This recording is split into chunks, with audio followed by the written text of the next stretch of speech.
I started the engine at 5:17 a.m. The sky over Denver was still cloaked in navy silence, the kind of quiet that makes you second-guess everything, especially a 900-mile drive you weren't asked to make. But I made it anyway, because sometimes obligation masquerades as love, and I'd worn that disguise so long it had started to feel like skin. The heater groaned to life as I shifted into drive, my fingers wrapped tightly around the wheel like I was trying to stop something from slipping. Myself, maybe. In the passenger seat sat a gift box wrapped in soft gray paper with a yellow satin bow. Inside it were things I knew Marley would never ask for: organic cotton onesies, a handmade rattle carved from walnut, and a small engineering book I'd annotated in the margins. She used to love those marginal notes when she was younger, back when I was still someone who mattered. Beside the box, secured with 2 seatbelts, rested the cradle. Not a store-bought crib or some IKEA contraption. No, this was hand-carved, sanded down in my garage over months. Oak beams, smooth corners, stars engraved on the headboard. Each one a little imperfect because I wanted it to feel real, like the love behind it. I'd even stitched a nameplate on the lining, embroidered in navy thread, made by Grandpa. But of course, no one had called me that yet. Not officially. It was Cassandra's voice in my head that I couldn't shake, even over the hum of the tires on the highway. "Don't just show up, Graham," she had told me on the phone in October. "We've got it covered. Marley doesn't want stress right now." That word, stress, had become a euphemism for me. I was stress, a structural engineer with 30 years in the field, capable of calculating the tensile limits of suspension bridges, but apparently too emotionally unstable to attend my own daughter's baby shower. I didn't argue. I rarely did. I just transferred more money the following week. For $1,000, labeled nursery support. There had been many transfers before that. Tuition, housing, maternity essentials. When the emails came with requests, they were never from Marley directly. It was always Cassandra forwarding receipts or asking, "Can you help one last time?" And each time, I'd wire the funds and think, maybe this time I'll be included. Maybe this time I'll be remembered as more than a name on a transfer slip. The dashboard clock blinked 10:44 when I hit the Nebraska border. I stopped at a diner near the gas station just off Route 80. The waitress's name was Tilda. She had a pin that said, "Ask me about my lemon pie," but I didn't. I just wanted coffee and silence. Still, she asked where I was headed, and I told her, to see my daughter. "She's having her first child." Tilda smiled and said, "But she can't wait to see you." I didn't have the energy to correct her. The lie tasted sweeter than the bitter truth sitting at the bottom of my mug. I left her a good tip anyway, like I always did. I'd gotten good at giving. Too good. As the miles disappeared behind me, so did the conviction that I was doing something noble. Somewhere between Iowa City and Rock Island, I stopped rehearsing what I'd say when I arrived. I started bracing for what I wouldn't hear. No warm greeting. No laughter. Just maybe an awkward thank you, if I was lucky. Still, I pressed forward. The road narrowed. The temperature dropped. My hands grew stiff on the wheel, but I didn't stop. I told myself I wasn't chasing belonging. I was delivering love. I lied to myself the whole way there. By the time I reached the outskirts of Larkfield, the sky was soft with evening haze. Christmas lights blinked from every lawn, garlands draped over porches, inflatable Santas battling in the wind. It looked like a holiday card, the kind we used to fake smiles for when Marley was little, back when we were still a family. I slowed as I turned onto Willow Crest Drive, instantly recognizing Cassandra's house from the photos she used to post online.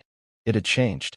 New shutters, brick driveway, Lexus in the garage, BMW in the front. Nothing that said, "You helped make this possible," even though I knew the figures by heart. $76, $540 over 4 years. That money had paved the way for more than Marley's med school. It had paved this entire new life they had carefully curated without me. And still, I showed up. Still, I parked my truck 3 houses down so as not to draw attention.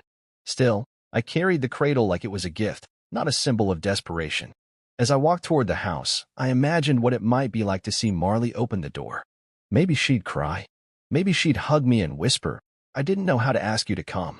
Maybe Cassandra would look at the cradle and remember all the years I spent building not just furniture, but futures. I stood on the porch, knuckles hovering over the bell. Then I pressed it. That moment, that single chime, carried more hope than any blueprint I'd ever drafted. I waited. Footsteps. A click of a lock. The door opened, and there she was. Cassandra, dressed in a champagne-colored gown, holding a glass of wine, her lips painted the same shade as her hostility. Her eyes slid over me like I was someone selling solar panels. "Sorry," she said with the faintest hint of amusement. "You've got the wrong house." And then she closed the door. Just like that. I didn't move. I didn't breathe. The cradle in my arms felt heavier than ever. The porch light buzzed above me, flickering once before steadying.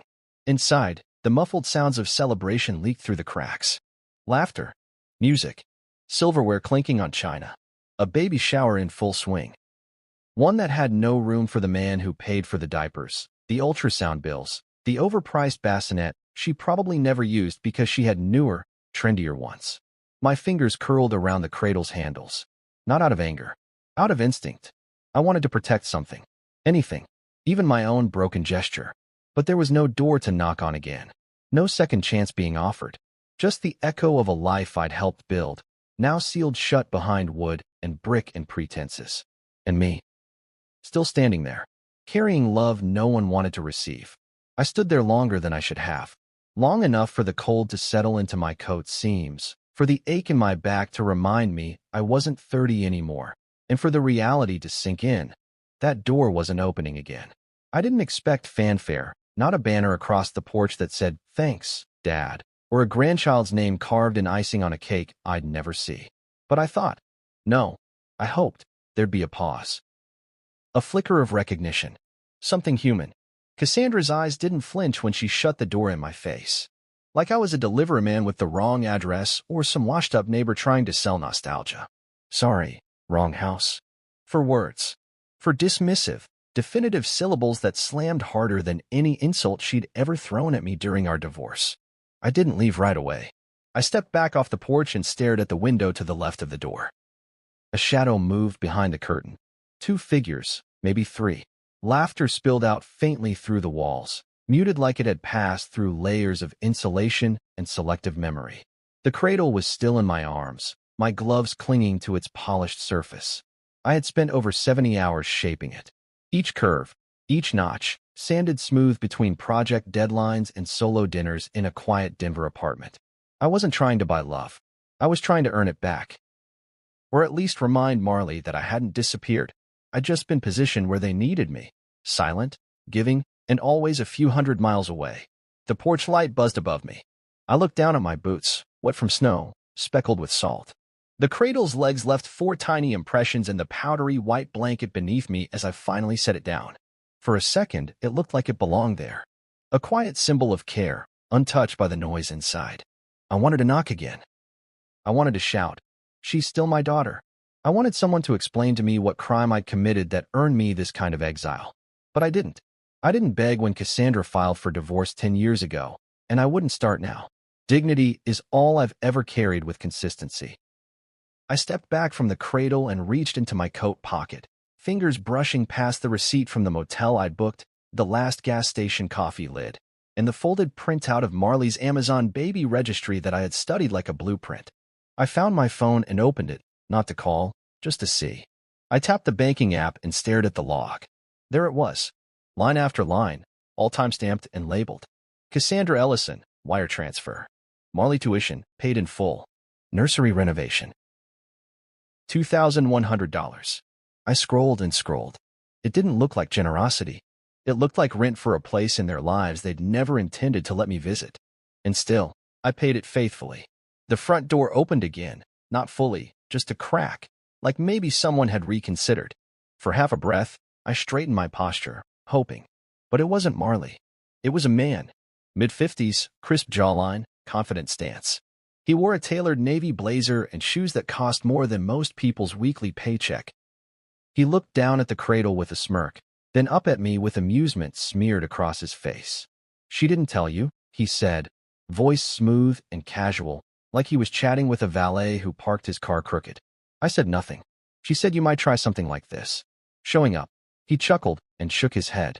"You really thought wiring 70 grand made you family?" I felt something twist inside my chest. He ran his hand along the edge of the cradle, my cradle, with the kind of condescension you reserve for garage sale furniture. "Nice craftsmanship," he said. but I think she's more of a modern stroller type." Then he turned, just like Cassandra had, and disappeared back into the warm hum of the life they had constructed without me. The door clicked shut behind him. I stood frozen, not because of the temperature, though the cold had started to seep through my socks and stiffen my fingers, but because of what had just been said. "You really thought wiring 70 grand made you family?" That line echoed in my head like a cruel refrain. I didn't even know his name until that moment. Cassandra had mentioned she was remarried, but never said much else. Now he had a face, a voice, and a seat at the table I'd helped fund. For a moment, I thought about picking the Cradle back up and hurling it off the porch. Let it splinter across the pristine driveway like all the illusions I'd carried. But I didn't. I'm not a man who breaks things, not when I've spent my life building them. So instead, I pulled my coat tighter, turned back toward the sidewalk, and walked the same 200 feet to where my truck sat parked in quiet defeat. The snow had started again, light, feathery flakes landing on my windshield as I climbed into the driver's seat and stared straight ahead. I didn't cry. I don't do that easily. Engineers are trained to separate emotion from logic. But that night, something cracked. Not in a dramatic, sobbing kind of way, but in the quiet, surgical way grief often works. You realize you're not just unwelcome. You're invisible, disposable, and they've made peace with your absence long before you even considered showing up. I sat there in the cab, the engine idling, watching the porch light fade in my rearview mirror as I slowly reversed back down the street. The motel was 15 minutes away, an aging roadside inn with flickering neon signage and a front desk clerk who didn't ask any questions. Room 112. The curtains smelled faintly of mildew, and the heater rattled like it was coughing up decades of dust. I placed the gift box on the corner of the small table, stared at it for a long time, then sat on the edge of the bed and unwrapped it. Each item I pulled out felt like a small betrayal, not of them, but of myself. As if I had foolishly believed that effort equals love, that showing up, bearing gifts, bearing witness, would mean I still mattered. But what I felt in that moment wasn't heartbreak. It was clarity. They weren't cruel. They were simply finished with me. Quietly, cleanly, with a smile and a slammed door. And all I could do now was accept it. I was halfway down the steps when I heard the door creak open again. At first, I thought maybe it was Marley. That she'd seen me from an upstairs window, that something inside her had stirred, had remembered. I turned slowly, heart wedged somewhere between caution and foolish hope. But it wasn't her. It was him, the man from earlier. His silhouette was clean and calculated against the warm glow of the party behind him. He stepped out like the porch belonged to him, which, I guess now, it did. Tall, trim. Maybe a few years younger than me, or maybe he just spent more time in gyms and less in crawl spaces rebuilding cracked foundations like I had for most of my career. His smile wasn't kind. It was the kind of smirk men wear when they already know how the story ends, and they're the one writing the last chapter. He didn't introduce himself. He didn't have to. I recognized the smugness. Victor Lane. I remembered the name from a card Marley had signed once. Love from Marley and Victor. At the time, I assumed it was a friend, a classmate, someone temporary. I didn't realize that was him. The new man Cassandra married. The man who'd replace me in the house I helped pay off during our marriage. The man who now stood between me and the child I raised. He took a slow step forward, shoes polished so perfectly they caught the Christmas lights above. He looked me up and down, and I could feel the measure in his gaze, not just of my clothes or my posture, but of my usefulness. And then he said it. She didn't tell you? His voice was smooth and slick, like oil on black tile. That you weren't invited? Man, that's cold. I didn't answer. What was there to say? He already knew the answer. He was basking in it. I kept my hands clenched at my sides, knuckles stiff from the cold, and from holding on to dignity like it was all I had left. I should have walked away. But I stood still, rooted in disbelief and some quiet ache I couldn't quite name. Victor reached out and casually tapped the cradle with his fingers, a quick double knock like he was testing drywall. "This yours?" he asked. Then, without waiting for confirmation, he added, "Nice work. Real craftsmanship. Old school stuff. Shame no one here needs it." His words hit in waves. I felt each one settle over my skin before it sank in. "You really think 76 grand makes you family?" he said, smirking wider now. "You were the donor, not the dad. Don't confuse the two." I felt the snow building on my shoulders as I stood there, unmoving. The wind curled around the side of the house, catching the hem of my coat, biting through the fabric like spite. I didn't trust my voice not to crack, so I didn't use it. I just stared at him, and in that silence, I saw it all. The power. The control. Victor wasn't just the man behind the door. He was the door now, and Cassandra had handed him the keys. He took a sip from the drink in his hand, something amber and expensive, then turned and walked back toward the entrance. Before stepping inside, he glanced over his shoulder and said, "Next time, try FedEx. Saves you the embarrassment." Then he disappeared into the warmth. The door didn't slam this time. It clicked shut like punctuation at the end of a sentence I wasn't meant to hear. I stood there long enough for the snow to start forming soft ridges along the base of the cradle. My fingers twitched at my sides, itching to grab it, to take it back. Not because I wanted revenge, because I wanted something left, something to hold on to. But I couldn't bring myself to lift it again. Not after that. The cradle was no longer a gift. It was a monument to delusion, to wasted effort, to the one-sided currency of my love. I took a slow breath and let it out through my nose, watching it curl in the air like smoke from a smothered fire. Back at my truck, I climbed in and turned the ignition just to run the heat. I didn't drive off immediately. I just sat there, staring through the windshield at that house. I imagined Marley walking through the rooms, glowing, proud, her hand over the baby she was carrying. I wondered if she thought about me today, if she ever looked at a textbook in her old room and remembered who bought it, if she ever saw a cradle in a window display and thought, Dad would build a better one. I doubted it. If she had, she would have come to the door, or the window, or sent a text, anything. But there was nothing. 10 minutes passed before I could move. My gloves were damp from the snow. My chest felt hollow, like something had been carved out and left behind with the cradle. I didn't have the language for what I felt. Not grief. Not quite. It was something colder, heavier. A realization that no amount of money, no handmade gift, no perfectly timed visit could reclaim what they had already ridden me out of. Victor hadn't slammed the door because he didn't need to. The message had already landed. I pulled out of the neighborhood slowly, watching the lights fade in my mirrors. It was like driving away from a home that never existed. I stopped at the nearest parking lot, a pharmacy closed for the night, and just sat there, staring at the lit screen of my phone. No new messages. No missed calls. No change. I opened my gallery, scrolled back to the last photo of Marley and me. Her 12th birthday. She wore overalls and a paper crown. I had my arm around her, grease on my cheek from fixing the sink that afternoon. We looked happy. I zoomed in on her smile. I'd forgotten how much it looked like mine. And now she lived behind a door guarded by Victor Lane and a silence too thick to break through. That night, I didn't cry. Not in the motel. Not in the truck. But something inside me shifted. Not a collapse. More like a quiet cracking. The first signs of a man finally realizing he couldn't build bridges where people were busy digging moats. The snow kept falling, and I finally stopped waiting for someone to open the door. I didn't drive straight to the motel. Not right away. I needed to put distance between myself and that house. Between me and the cradle. Between the man who smirked like he had inherited something sacred when in truth he had just stepped into a hollowed-out space I used to fill. I turned onto a side road and let the wheels roll aimlessly through Larkfield.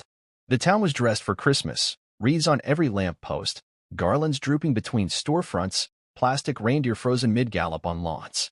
It was all so pleasant, and yet I felt like an intruder just passing through some illusion. Everyone else seemed to belong to something. I was the only one circling lost like it was a destination. I pulled into an empty park lot near what looked like a closed elementary school. The snow was getting heavier now, thick flakes dropping like ash. I cut the engine, sat in the silence, and pulled out my phone. The cold had made my fingers stiff, but I tapped through the familiar apps like muscle memory. First, my bank. I opened the dashboard and stared at the numbers. My thumb hovered over the transfers tab like it had done so many times before. But this time, I didn't intend to send anything. Instead, I tapped into my payment history. There they were. Every deposit, every receipt, every auto deduction. I'd kept everything. Not because I was preparing for proof, but because it's what I do. I build. I document. I track what I've given, what I've held together, even when the seams go unnoticed. Over 4 years, I'd wired a total of $76,540. Tuition installments while Marley was at med school. A new MacBook when hers crashed before finals. Rent when her campus apartment was evacuated during a flood. Cassandra's name was on most of the receipts, of course. She was always the go-between, the polite thief. But there were more. $2,100 for nursery renovations. I remember that one. I'd received an email from Cassandra that said, she's trying to get the room ready. It's a lot all at once. Think you could help a little? A little. Always a little more.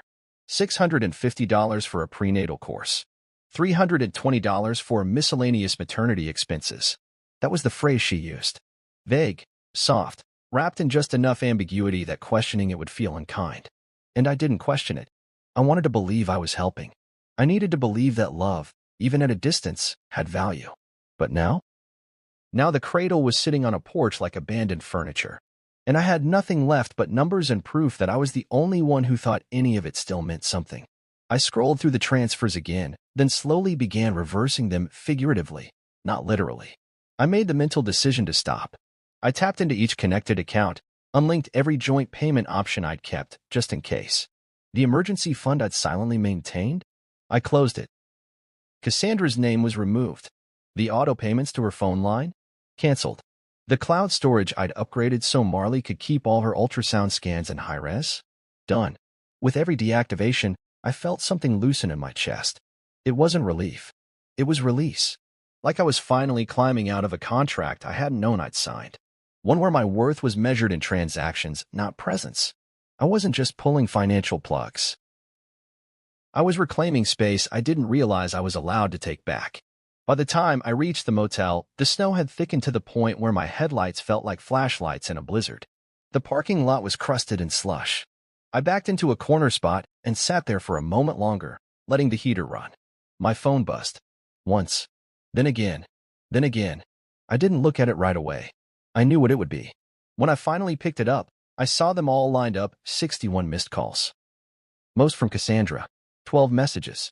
The first few were somewhat civil. Graham, what are you doing? Then came the tone change. You're being cruel. Why would you leave that there like a threat? Are you trying to ruin this for her? And then, the final one. Just 5 words. You'll regret this. Trust me. Regret. That word used to scare me. It used to keep me up at night, wondering if I'd said enough, given enough, been enough. But in that moment, sitting in the stale heat of a rundown motel room with an unopened gift box on the nightstand and a head full of memories that didn't seem to belong to anyone but me, I didn't feel regret. I felt clarity.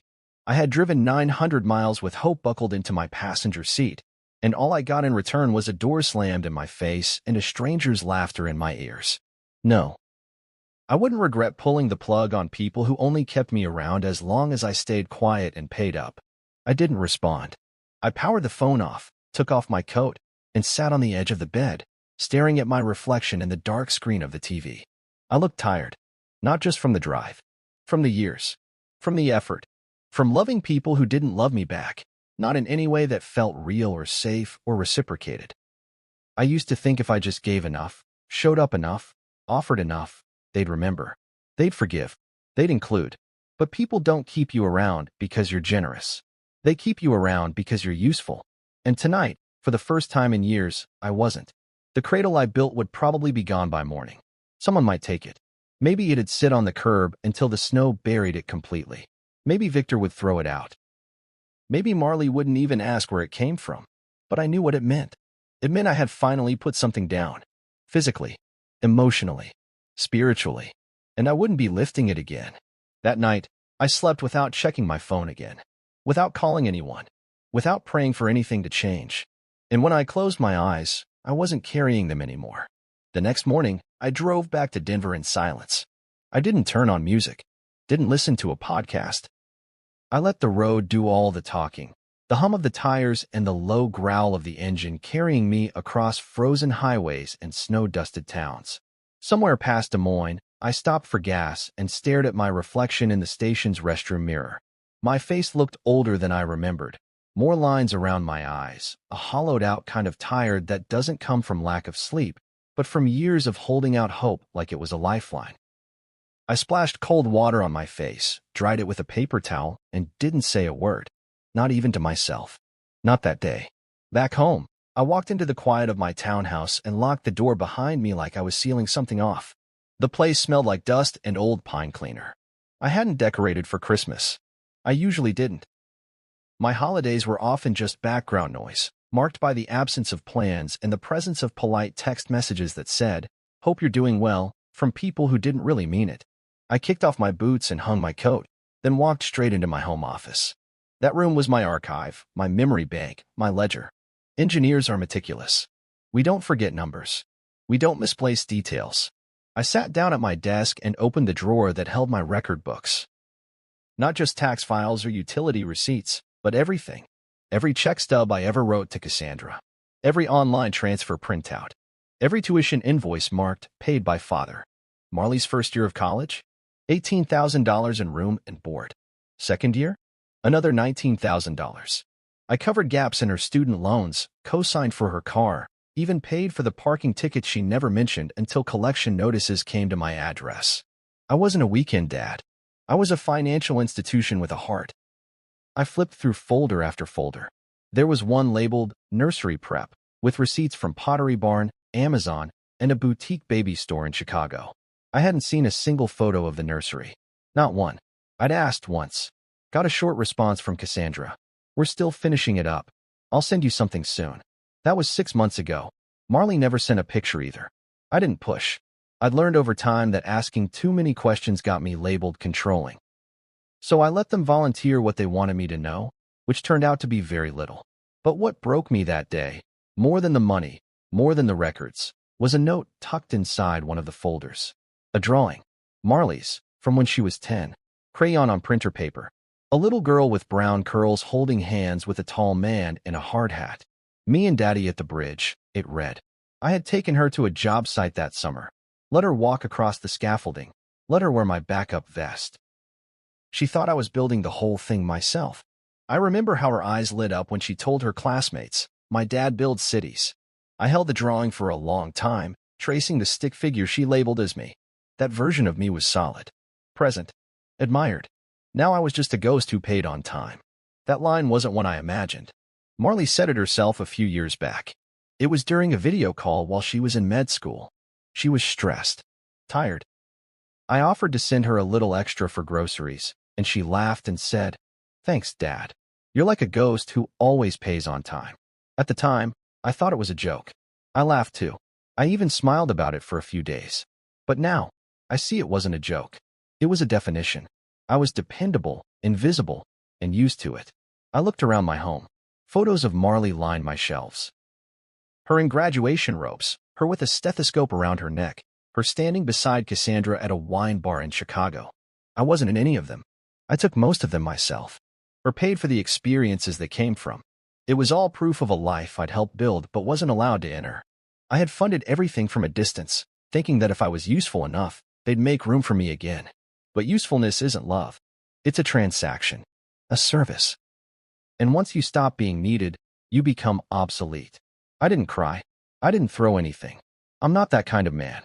I just closed the folder and sat back in my chair. Stared out the window. Snow was falling again, soft and slow. It blanketed the streets without asking for permission. Quiet, unbothered. I envied it. How it could fall anywhere and still belong. That night, I poured myself a scotch and stood in the kitchen, staring at the empty cradle in my mind. The one left on the porch. The one that would never be cradled in laughter or gratitude. I imagined Victor tossing it into the garage, maybe breaking it down for firewood. Maybe Marley wouldn't even know where it came from. Or maybe she'd see it and feel nothing. That's the part that stung. Not the rejection, not the absence, but the possibility that my effort had become background noise. Unseen, unimportant. I toasted the air. To the ghost, I muttered. Right on time. And then I made a decision. I'd stop trying to be useful in the lives that treated me like an expired coupon. I would stop paying the toll for a road that never led back to me. I was tired of sending love into a void and calling it family. They didn't need me? Fine. But from this point forward, I'd stop being their silent foundation. Because even bridges collapse when the weight's only on one side. I was making coffee when the voicemail came through. It was Tuesday, mid-morning, and the air outside was brittle with January chill. The kind of quiet that makes the windows feel thinner. I had just finished res-tacking the folders in my office, placing them neatly into a fireproof safe I hadn't used since I kept blueprints for the 44th Street Bridge project.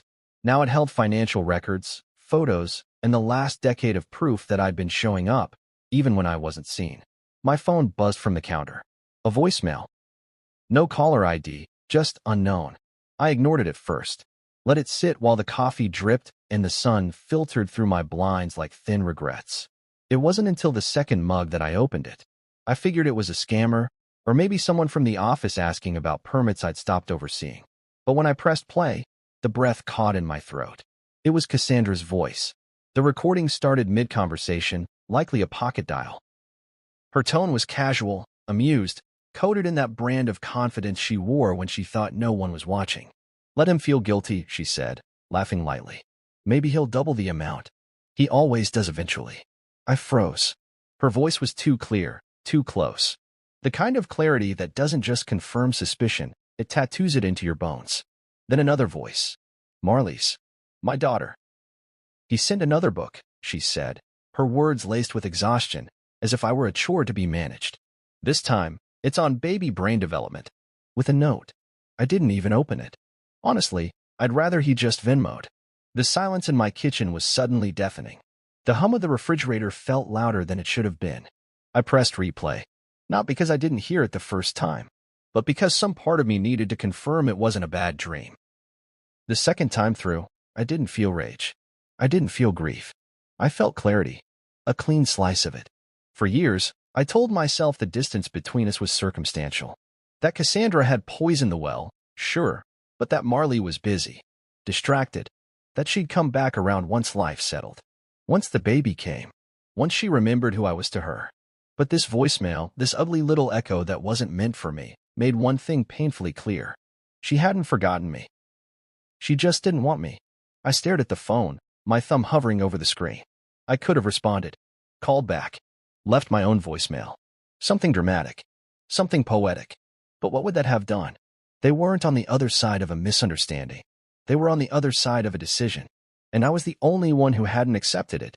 I didn't delete the message. I didn't save it either.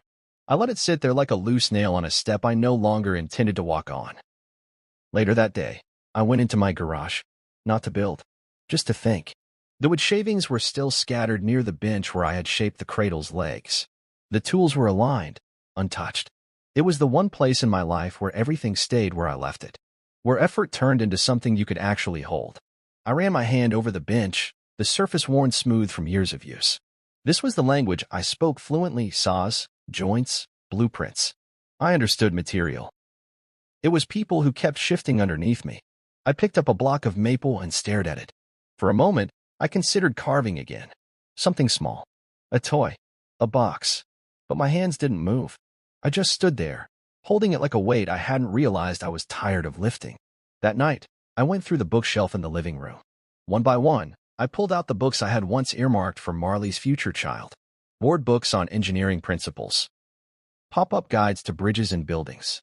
Each one marked with sticky notes. Marley loved this page, or good for bedtime stories. I had made a pile of them over the years. I thought they'd be shared. I thought one day, she'd hold her baby and say, "Your grandfather gave us this." Now, I placed them gently in a box marked donate. It wasn't an act of bitterness. It was housekeeping, emotional and otherwise. The next morning, I got an alert on my phone, another payment request, from Cassandra. Through a third-party payment app, $1,200. The subject line said, car seat plus stroller set. No note. No greeting. Just a request, like I was a monthly subscription service that had briefly missed a cycle. I stared at it. Then I declined. Not ignored. Declined. I typed 2 words into the optional response field. No more. I didn't expect a thank you. I didn't expect a reply. But I wanted the message to be seen. Read. A small flag planted in the ground that said, "I'm done being mined." By the end of the week, I'd changed every password on my accounts. Removed Marley and Cassandra as beneficiaries from insurance policies I had quietly kept updated. I didn't do it to be vindictive. I did it because I finally understood. I had been financing a relationship that no longer existed. They weren't asking for love. They were managing resources. And I had been one. I went for a walk through my neighborhood that evening. The snow was falling lightly, and the world looked soft again. I passed the Andersons' house. They'd just put up new string lights, blue and white, and blinking in steady rhythm. Their grandson waved at me from the porch. I waved back. A simple moment, but for the first time in a long while, I felt unburdened. Light, even. That echo of Cassandra's voice, of Marley's dismissiveness, it didn't haunt me anymore. It clarified me. I had spent years confusing guilt with duty, confusing access with acceptance, confusing usefulness with worth. Not anymore. I was still a builder, but I would no longer build where I wasn't wanted. Winter turned to spring without ceremony. One morning the snow just didn't return, and the birds started singing again as if they'd never stopped. Up in Aspen Ridge, the days lengthened without permission, and the trees shed their silence like coats. I fell into a rhythm. Quiet, consistent, clean. I woke early, made coffee, opened the windows. I sanded old scraps of wood in the loft and read manuals I hadn't touched since Marley was in middle school asking me how bridges stayed standing. I wasn't building for anyone anymore, but my hands didn't like being idle. That part of me never changed. It was during one of those late mornings, April maybe, when I noticed Carlos sitting on the bench across the ridge trail. I'd seen him a few times walking slowly with a cane, usually wearing the same brown jacket and flat cap, the kind you don't see much anymore unless the man wearing it has earned the right to move slowly. That day, he nodded at me as I passed. I nodded back. He said, "You walk like someone who used to move faster." I smiled. "I used to have a reason to," I replied. "Don't we all?" he said. It started with casual hellos, then turned into small talk. Eventually, I learned Carlos had worked demolition in Albuquerque for 3 decades. "Funny, huh?" he said once, chuckling. "You built things." I tore him down. Same knees, though. He was a widower, retired for 15 years. No kids. "Never trusted myself to raise him right," he said. I never told him much about Marley, just that I had a daughter once. He never pushed for details, and I never offered them. That made it easier to keep showing up. We started having lunch every Thursday. Sometimes we cooked, sometimes we just shared leftovers. One time I made chili, and he showed up with cornbread and a half-drunk bottle of bourbon. "Bourbon makes the truth easier to chew," he told me. I nodded, but I didn't drink it that day. The truth I was chewing didn't need help going down anymore. It was already lodged deep enough. It was Carlos who introduced me to Imani.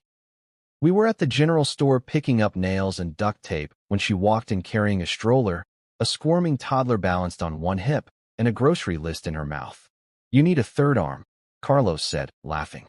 "You offering to loan me one?" She replied, her tone sharp but warm. "That's Imani. Doesn't waste time with fluff." I stepped aside to let her pass, and she nodded in that tired, grateful way young parents have when someone makes the world a fraction easier. Later that day, she knocked on my door by mistake. Thought my cabin was Carlos's. When I opened it, she blinked, half apologized, half exhaled. "Sorry," she said. "Thought this was your grumpy friend's place." I smiled. "He lives downhill. But you can rest a minute if you want." She hesitated, then nodded. "I might take you up on that." We sat in silence for a bit. Her son, Langston, she said, chewed on a toy dinosaur like it owed him money. Imani told me she'd aged out of the foster system, lived in 5 homes before 18, and worked 2 jobs now to stay ahead of bills that never came slow. "Sometimes I think I'm doing everything backwards," she said. "Like I'm building a house while the roof's on fire." I understood that feeling too well. "The important part is knowing it's your house," I said, "even if you have to rebuild it 12 times. She looked at me like no one had said that to her before. After that, she visited sometimes. Not out of need, just connection. Carlos started calling us the porch people. Imani laughed. "Speak for yourself, old man. I'm barely 30.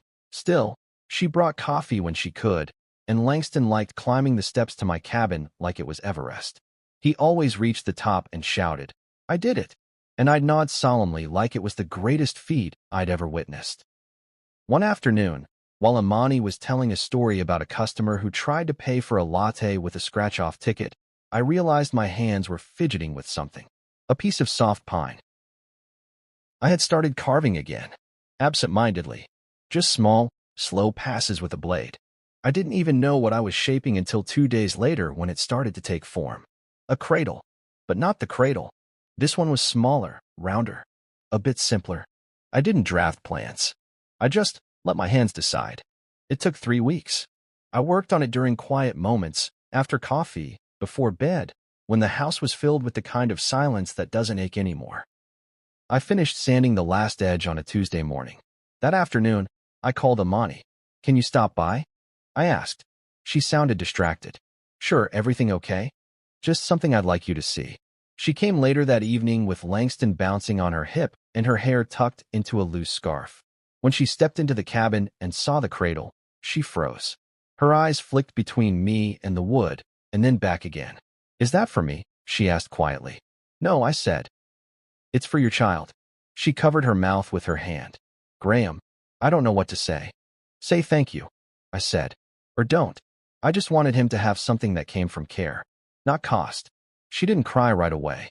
I could tell she was the type who saved her tears for private moments, the kind who'd learned early on that crying in front of people often gave them power. But her hands trembled when she touched the edge of the cradle. "No one's ever done something like this for me," she whispered. "Not just because." "That's not true anymore," I said. She hugged me. It wasn't awkward or overdone. It was firm, warm, grateful. Langston stared at us like he was witnessing a rare animal sighting. When they left, I watched the cradle being carried down the steps and knew I hadn't built it for them.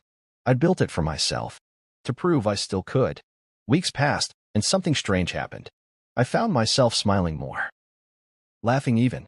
Carlos dragged me to a local community meeting once, and I sat through 2 hours of people arguing about recycling schedules and wildlife fencing, but I didn't feel invisible. Imani invited me to Langston's birthday. Just 5 people, some cupcakes, and a lot of noise. I brought a hand-carved puzzle. She called it ridiculously thoughtful. I started teaching Carlos how to use Zoom so he could talk to his niece in Oregon. We argued about button placement like it was a high-stakes design flaw. He never got it right, but I think he liked having something to struggle with again. I never mentioned Marley or Cassandra, not by name, not by story. But one day, while drinking coffee by the porch, Imani looked at me and said, "Sometimes the people who share your blood aren't your people. You find your people later." I didn't respond, but I reached for the arm of the chair she sat in and gave it a gentle tap. That was enough. The more I lived, the more I understood. Family isn't who you give to. It's who gives back, even in small, quiet ways. It's who stays after the noise fades, who sees your empty hands and doesn't ask for more, but gives you something to hold instead. By June, the cabin didn't feel like an escape anymore. It felt like a beginning, and I wasn't building to be remembered. I was building because I could, because someone, somewhere, might need it. It happened on a Thursday. The kind of day that didn't ask to be remembered: gray sky, distant drizzle, air thick with the scent of wet pine and thawing earth. I had just finished restocking the woodpile, hands still raw from the cold, and a nick on my thumb from a careless grip. I was rinsing the blood off in the sink when I heard it, the knock. 3 short raps. Confident, deliberate. Not a neighbor looking for sugar. Not Carlos, who would have called first or shouted from the porch. No, this knock had a familiarity to it. The kind that carries years inside it. The kind you don't forget. I froze at the sink, water still running, my thumb under the stream. Then slowly turned off the tap and reached for a towel. My breath stayed low, steady. I walked to the window, careful not to creak the floorboards too loud, and peered through the side slit where the curtain didn't fully close. And there she was, Cassandra. She stood on my porch like a faded memory trying to come back to life. Same posture. Same curated elegance in her clothes, like she'd dressed to make a point. Her hair was pulled into a sleek twist, and in her hand, she held a manila envelope. She wasn't wearing gloves, even though the wind bit the way it always does up here. She shifted her weight once, then glanced back at her car parked awkwardly by the tree line. A silver sedan I didn't recognize, probably a rental. She didn't knock again. She waited, like she expected the weight of her presence to do the talking. And maybe once upon a time, it would have. There was a period in my life when I would have rushed to open the door, when even the chance at reconciliation, however small, would have been enough to drop everything. But that part of me had gone quiet. Not bitter, just still. I stepped back from the window, and I didn't open the door. Inside, the cabin remained warm. The fire from earlier still glowed in the hearth. The faint smell of cedar and coffee filled the space. I sat in my chair by the window, but stayed out of her sight. My heartbeat didn't race. There was no trembling, no debate in my chest. Just the calm of someone who had already let go. She stayed on the porch for maybe 5 minutes, though it felt longer. Eventually, she crouched slightly and slid the envelope under the door. I watched her straighten, give one last look toward the cabin, then turn and walk back to her car. She didn't glance back, and I didn't watch her drive off.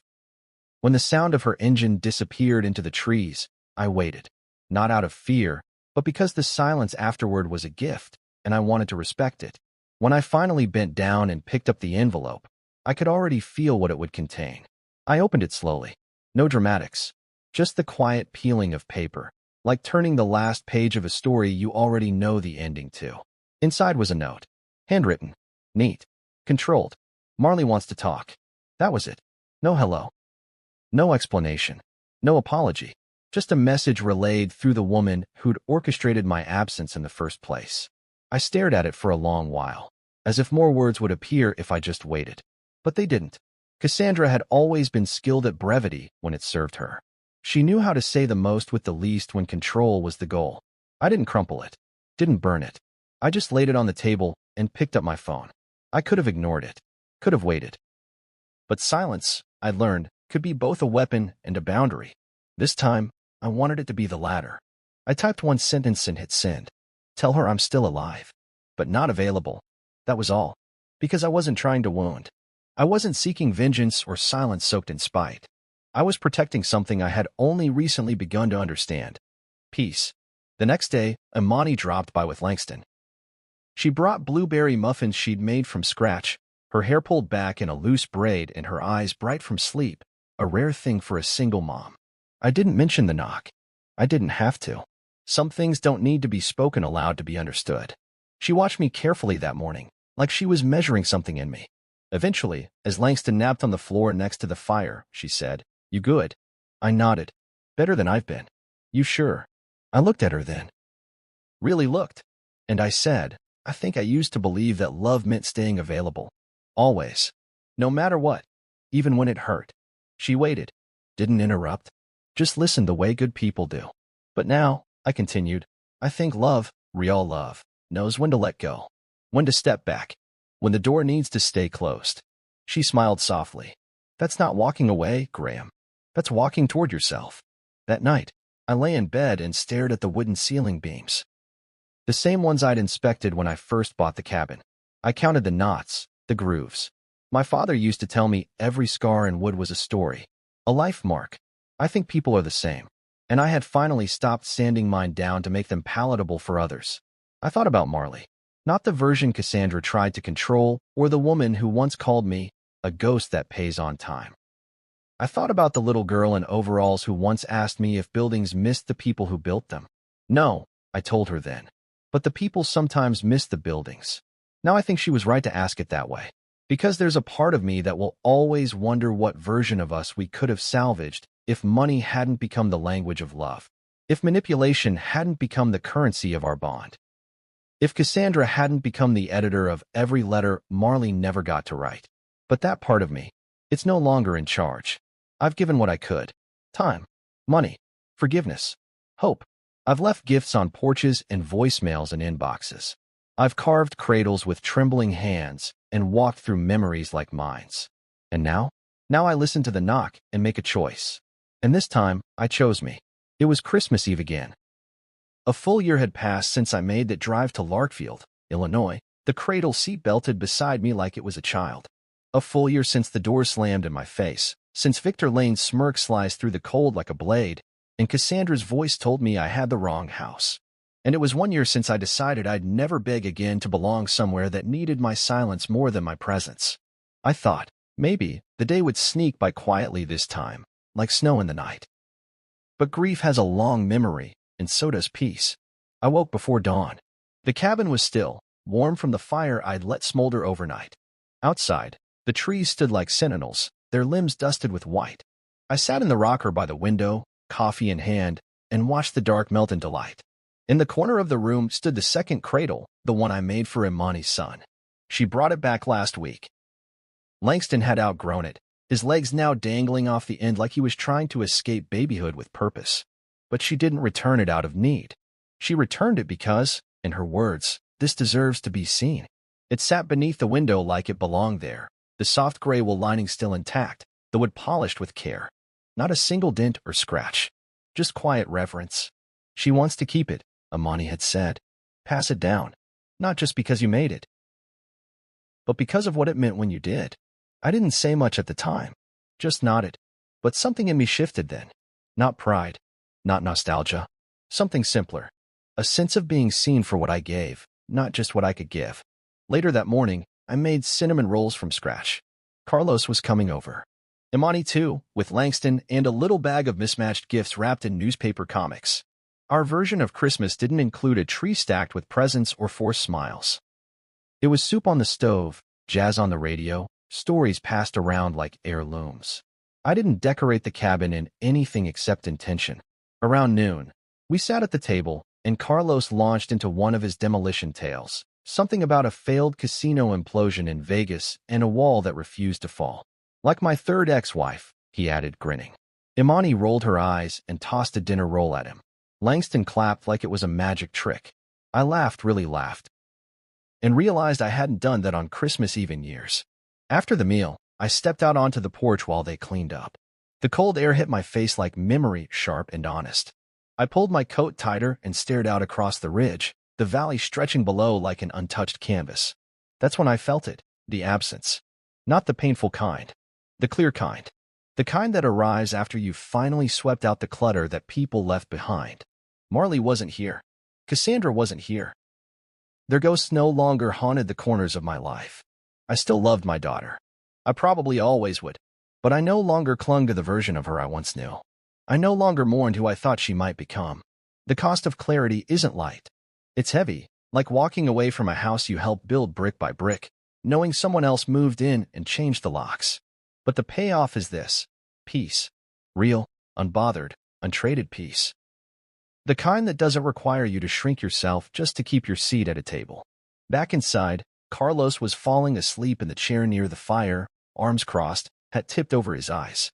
Imani was humming softly while Langston played with his new toy truck near the cradle. She looked up at me and smiled. "You okay?" she asked. "Better than okay," I said. "I think I'm free." That night, after they left, I lit a candle and placed it by the window. Not for tradition, not for show. Just as a way to mark the space I had carved out in the world, not with blueprints or money, but with boundary and grace. I poured myself a glass of scotch and sat on the porch, wrapped in a wool blanket, letting the night settle around me like a friend who no longer asked questions. I thought about that first cradle again, the one left on the porch in Larkfield. I don't know what happened to it. Maybe they tossed it. Maybe they sold it. Maybe it's rotting in a garage somewhere beneath plastic tubs of party decor and winter coats. But I no longer felt the pull to wonder, because I finally understood, love isn't what you build for others. It's what you protect within yourself. I used to measure my worth by what I gave. Every wire transfer, every gift, every compromise. But all that did was teach the wrong people that I was a resource, that I could be accessed, tapped, drained. I spent so many years being useful I forgot what it felt like to just be, to be wanted for who I was, not for what I covered, fixed, or funded. Now, I keep my circle small and intentional. Carlos, who still calls me Bridge Boy and argues about the merits of cornbread texture. Imani, who makes coffee like it's a ritual and whose strength never comes at the cost of her kindness. Langston, who calls me Mr. Graham and believes I can fix anything, even broken wheels and wobbly chairs. And myself, finally included in my own life. The world doesn't prepare men like me for this kind of quiet. We're taught to build, to provide, to absorb. But no one teaches us how to step back, how to stop over-functioning in relationships that run on guilt, how to say, "I've given enough," and mean it without shame. I used to think that forgiveness meant letting people back in. Now I know it can also mean letting them go and wishing them well from a distance they've earned. Cassandra chose a version of me she could silence. Marley followed. And maybe one day she'll come knocking. Maybe not. But the man I am now doesn't live by that door anymore. I placed the glass down beside the rocker and leaned back, letting my head rest against the worn wood. The stars above were sharp and clear, no city lights to dilute them. A year ago, I stood on a porch holding a cradle and a heart full of desperate hope. Tonight, I sat with both hands empty and felt more full than I ever had. Clarity came at a cost, but it gave me back myself, not as a provider, not as a background character, but as a man, whole, still standing. And finally, home.